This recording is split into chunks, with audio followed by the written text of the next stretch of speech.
I'm here to answer questions about how this year has impacted me as an environmental justice leader.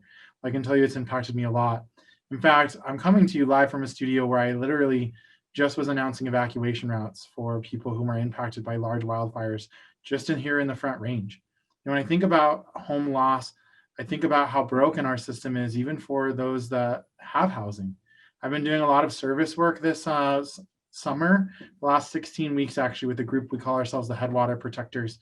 And we've been serving water and food and medics and emotional help and waste removal for many of those that are left without housing in our community right now.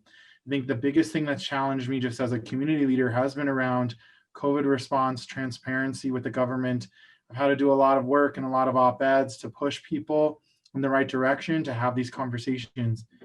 I have come up short in some of these fights for environmental justice. Early on in the COVID lockdown, there was evidence coming out about the connection to long-term exposure to small particulate matter and the death rates for COVID. So I gathered more than 100 individuals, organizations, elected officials, to try to ask the governor to halt the I-70 construction, not completely, but just during the Globeville-Lyria-Swansea section, which is about I-25 until Colorado Boulevard. We believe that the people who have had the most long-term exposure to pollution deserve respite. I still believe that. We were unsuccessful during that lock-in, but what we have seen is at least a more people turning to the science and understanding that there's a racial dynamic here. I don't think any of us expected for the marches for Black Lives Matter to explode in the way that they had. And I think it's a positive thing. I grew up in a community with police violence.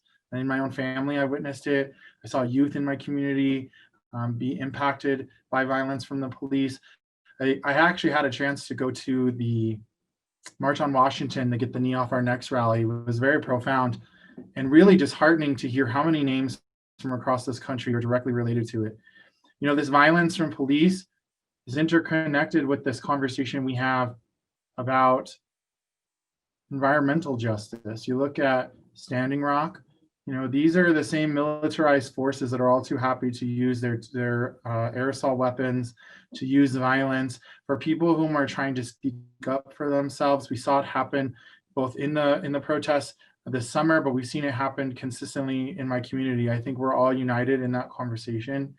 It's really driven us as a Indigenous, Latino, Chicano, to really bridge that gap between Black and Brown unity and people of color generally, to stand together to try to undo some of these systems that have been exploitive and extractive of my community.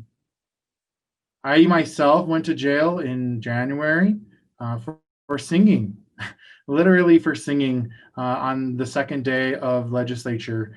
We were there protesting with the Sunrise Movement, with Extinction Rebellion, for real action and real impact for oil and gas drilling that is directly impacting people in my community. If you haven't heard of Bella Romero and the Bella Romero wells, the Bella Romero wells are wells that were drilled across the street from a school that serves predominantly immigrants, predominantly Latinos. It's really disappointing. There were teachers and students who were exposed and weren't told right away.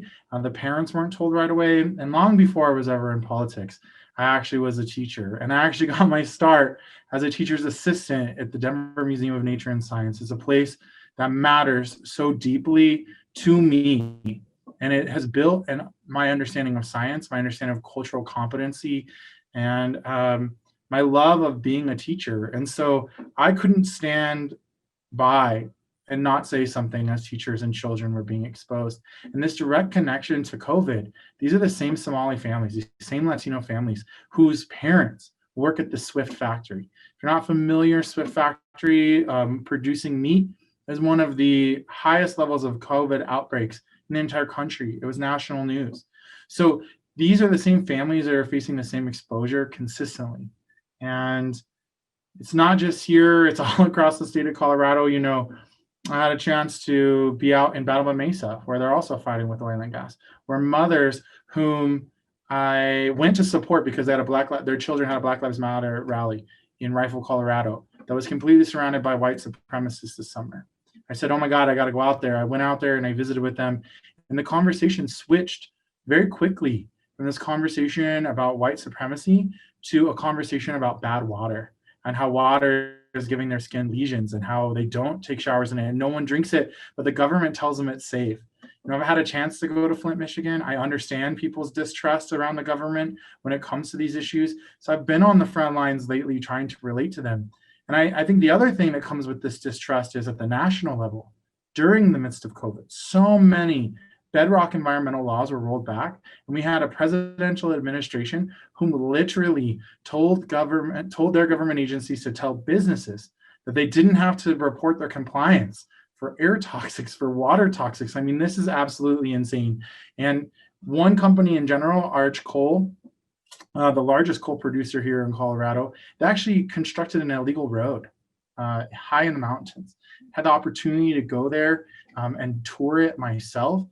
This one extra mile, sure, it's disappointing and it's devastating, but the sheer amount of destruction that is directly related to the fossil fuel industry is mind-blowing.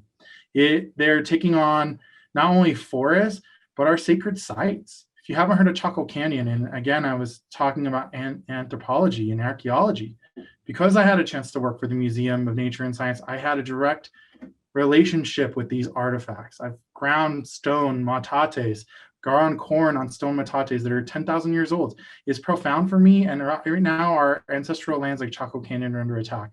So what did I learn during this pandemic? That even during a pandemic, that business and industry will do whatever they can to turn it on against us, and that businesses have a lot of influence over government. And that it only seems to me that us getting into the streets and uniting together is going to bring the change that I would really like to see.